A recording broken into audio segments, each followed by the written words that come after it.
안녕하십니까. 이어서 원주권 뉴스입니다. 광복절 연휴의 영향으로 강원도 코로나19 일일 확진자가 이틀째 2,000명대를 나타냈습니다. 오늘 0시 기준 강원도 하루 확진자는 2,757명으로 전날보다 388명 늘었지만 지난주 같은 요일보다는 2,003명 줄었습니다. 시군별로는 원주 700명, 횡성 64명, 영월 60명, 평창 31명 등입니다. 확진자가 줄어든 건 연휴 기간 검사자 수가 함께 줄면서 나타난 현상으로 풀이됩니다. 병상 가동률은 확보 병상이 늘어나고 있음에도 불구하고 57.9%까지 올랐고 특히 중환자 병상 가동률은 70%에 육박하고 있습니다.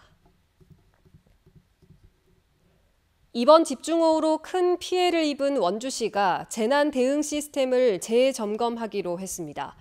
원강수 원주시장은 오늘 브리핑을 열고 그동안 지리적으로 안전한 도시라는 인식 때문에 이번 재난 대응에 다소 둔감했던 점이 있었다며 잦은 기후 변화로 재난이 다시 발생할 수 있는 만큼 더 나은 재난 대응 체계 구축 방안을 모색하겠다고 밝혔습니다. 이번 폭우로 원주에서는 노부부 2명이 실종되고 69만 3천 제곱미터의 농경지 침수와 나무 쓰러짐, 토사 유출 등 108건의 피해가 속출했습니다. 현재까지 파악된 피해액은 15억 원으로 정밀 조사가 이루어지면 피해 규모는 더 늘어날 전망입니다. 지난주에 내린 폭우로 피해를 입은 횡성군이 특별 재난지역으로 선포해달라고 행정안전부에 건의했습니다. 지난 8일부터 11일까지 횡성 청일에 525.5mm 등 500mm 안팎의 기록적인 폭우가 내린 횡성군은 1명이 숨지고 도로와 하천 등 1,000건이 넘는 공공시설과 농경지, 주택 등 292건의 사유시설이 피해를 입은 것으로 잠정 집계됐습니다. 특별재난지역은 재난으로 인한 피해액이 지자체의 재정력을 초과한다고 판단될 때 내려지며 중앙안전관리위원회 심의를 거쳐 대통령 선포로 최종 결정됩니다. 영월군이 709억 원 규모의 제3차 추가 경정 예산안을 군의회에 제출했습니다. 지난 6월 정부 추경에 맞춰 국비 사업에 대응하고 영월군 2차 추경 이후 새로 늘었거나 변경된 도비 보조 사업과 물가 상승을 감안했다고 설명했습니다. 이번 추경은 지난 6월 600억 원대 2차 추경 이후 넉 달 만으로 영월군 의회에서 심의를 받게 됩니다. 임금 체불과 성폭력 등 범죄와 부당 노동 행위로부터 청소년들이 보호받는 청소년 행복일터 4곳이 선정됐습니다.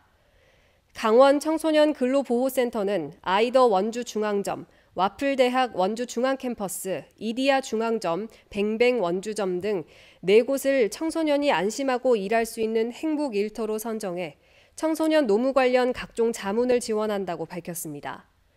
강원 청소년 근로센터는 지난 6월 강원 청소년 활동진흥센터 안에 문을 열고 임금 체불 등 청소년 대상 부당한 처우에 대응하고 있으며 행복 일터를 추가로 발굴할 계획입니다.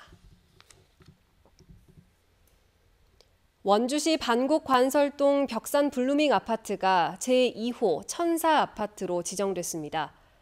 벽산 블루밍 아파트는 매월 1,004원 이상 후원하는 원주 시민 서로돕기 천사 운동에 181세대가 542계좌에 참여하고 있습니다. 단지 내 가구가 천사 운동에 100계좌 이상 참여하면 천사 아파트 현판이 주어지며 현재 태장 2동 대응 2차 아파트가 1호로 지정돼 있습니다. 김명기 횡성군수가 오늘 기자회견을 열고 민선 8기 100대 공약의 구체적인 이행 계획을 밝혔습니다. 김 군수는 100대 공약 가운데 84건은 원안대로 추진하고 12건은 현실에 맞도록 폐기하거나 조정하기로 했다고 밝혔습니다. 대표적으로 소상공인 자영업자 코로나19 지원금 300만 원 지급 공약은 액수를 줄이더라도 전 군민 희망지원금 형식으로 수정하고 군비 확대를 통한 무기질 비료 100% 지원 공약은 중복 지원 문제로 농가의 자부담 비율을 낮추는 방식으로 추진합니다. 또 민선 7기 공약 사항 100건 가운데 79건은 민선 8기에도 계속 추진할 예정이라고 덧붙였습니다. 대출 보증을 서줬던 여성이 잠적하자 찾아내 모텔에 감금한 60대 일당에게 법원이 실형을 선고했습니다.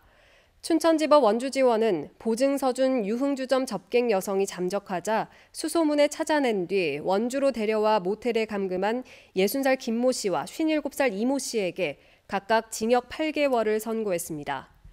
이들은 여성이 자발적으로 원주에 왔다며 범행을 부인했지만 재판부는 여성이 극도의 공포감을 느끼고 있었고 가족을 해칠 거란 협박도 받고 있었다며 유죄라고 판시했습니다. 뉴스를 마칩니다. 고맙습니다.